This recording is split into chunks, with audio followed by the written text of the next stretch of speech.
kuelimika na kufanya maamuzi.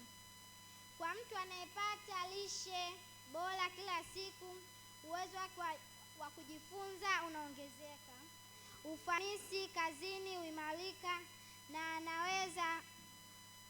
anaweza kushiriki kikamilifu katika shughuli za kiuchumi za familia na jamii kwa ujumla.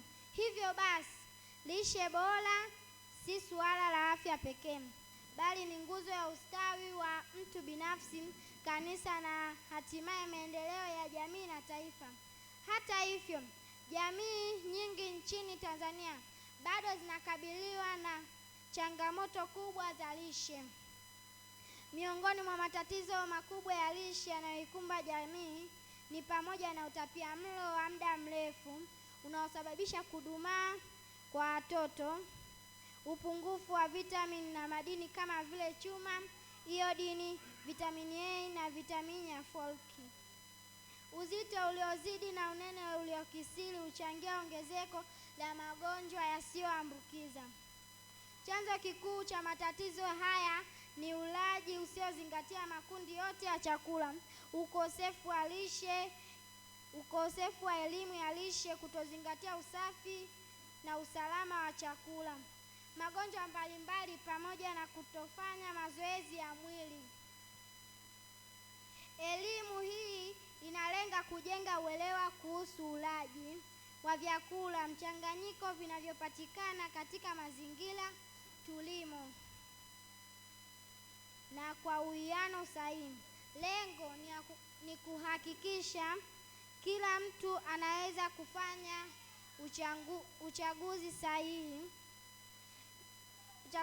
chaguzi sahihi za vyakula kwa ajili ya kuimarisha afya, kuepuka magonjwa yasiyoambukiza, pia kuongeza tija kazini, shuleni na kukua kiroho.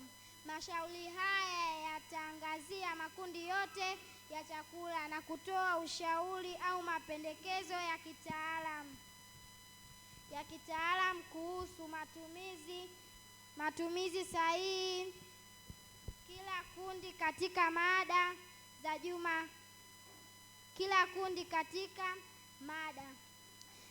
vimepangwa katika makundi makuu matano ambayo yamegawanyika mara mbili. Kundi la kwanza linahusisha vyakula vya wanga, protini na mafuta, yani kundi kuu. Na kundi la pili linajumuisha vitamini na madini ya maji na nyuzinyuzi, yani makapimlo. Ni shauku ya kanisa kuona waumini wote wanafuata mashauri haya ili kuboresha hali ya lishe na ustawi wa washiriki na jamii kwa ujumla.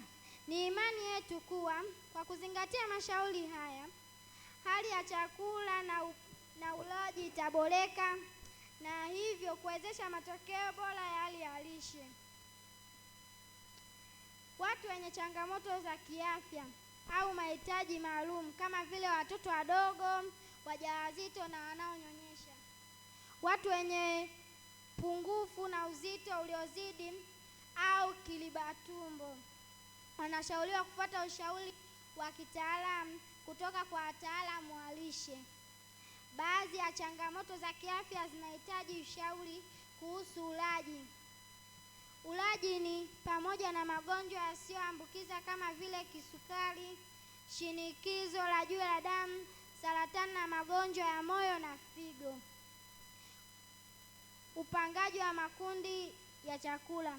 Upangaji wa makundi ya chakula ulifanywa kwa kuainishwa vyakula katika kundi kulingana na muundo wao wa virutubishi na kazi kuu katika mwili.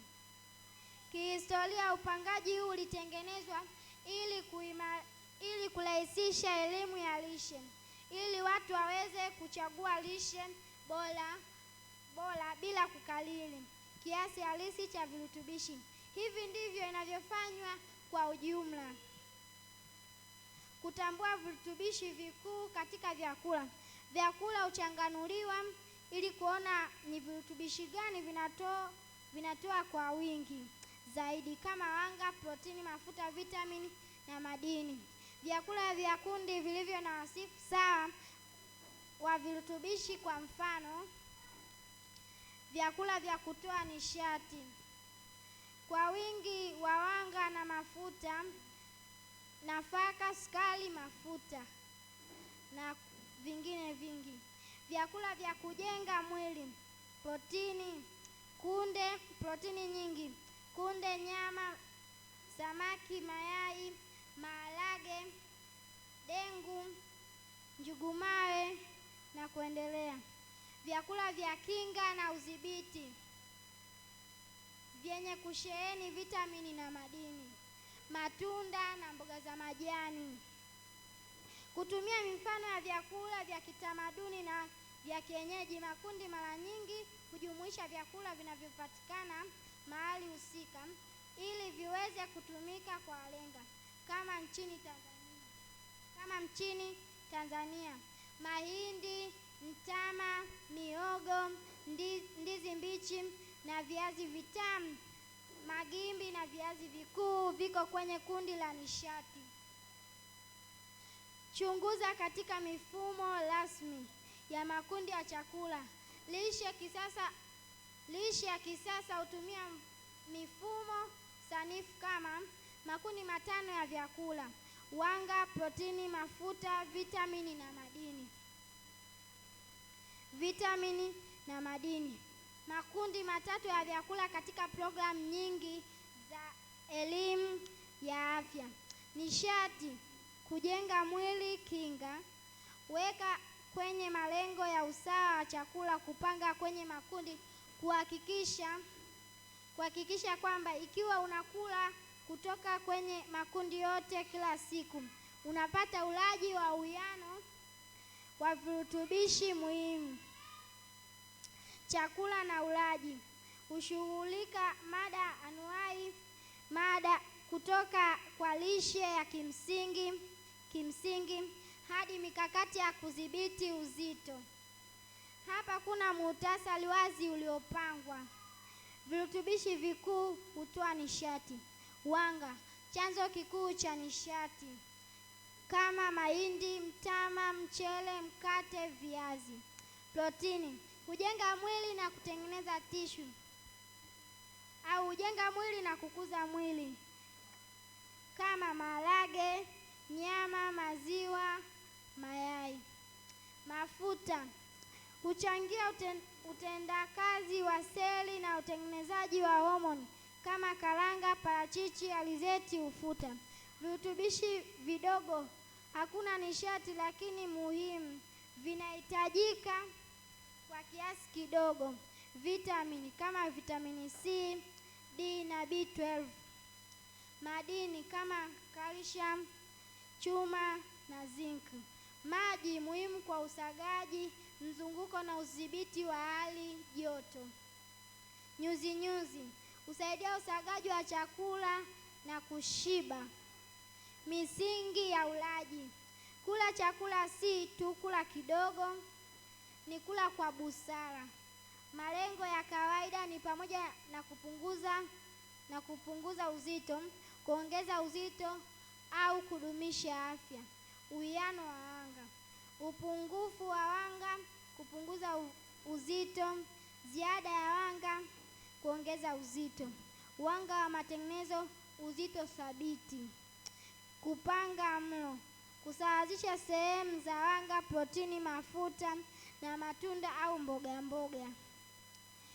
Udhibiti wa sehemu. Epuka ulaji wa kiasi kidogo au wa kupita kiasi. Vidokezo vya kula kwa afya. Kula vyakula vilivyokobolewa, vilivyosindikwa kidogo. Jumuisha aina mbalimbali ili kupata virutubishi vyote. Uwe na maji mwilini takribani lita 2 hadi 3 za maji kila siku. Punguza sukari iliyoongezwa, chumvi na mafuta ya viwandani. Epuka kuruka milo isipokuwa kama uko kwenye mpango wa kufunga unaoeleweka. Jizoeze kula kwa uangalifu. Kula polepole, furahia chakula chako. Mbinu maarufu za ulaji. Kila mmoja ina faida na asali.